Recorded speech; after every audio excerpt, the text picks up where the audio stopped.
Hello বন্ধুরা, আমি যে আগামীকাল ভিডিওটা আপলোড দিয়েছিলাম স্যান্টাক্লজ, সেই আরটা কিছু বাকি ছিল ফিনিশিং করা। সেই কাজটা তোমাদের আমি আজকেই ফিনিশিং করে দেখাইছি। তো এই স্যান্টাক্লজটা খুবই ছোটোর মধ্যে।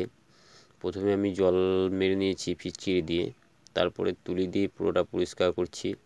তো তোমরা যদি ভিডিওটা পুরোটাই দেখো অবশ্যই বুঝতে পারবে যে আমি কীভাবে ফিনিশিং করলাম ছোটো কাজটার মধ্যে তুলি দিয়ে।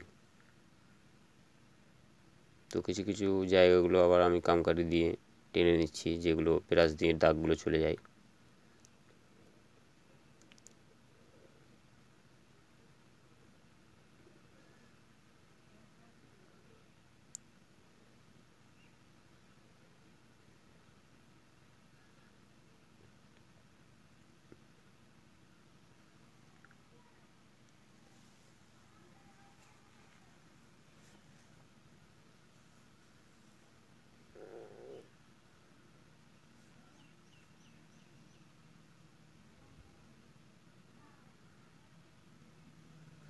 ও ব্রাশ দিয়ে ফিনিশিং করার পর আবার তোমাদের কামকারির দাগ দিতে হবে, সেগুলো আমি দিলাম যেমন। তো আজকে ভিডিওটা কেমন লাগলো তোমরা অবশ্যই আমাকে কমেন্ট করে জানাবা। যদি ভালো লেগে থাকে স্যান্টাক্লজ, অবশ্যই তোমরা একটু সাবস্ক্রাইব করো। আগামী ভিডিও দেখার জন্য চোখ রাখো। টাটা।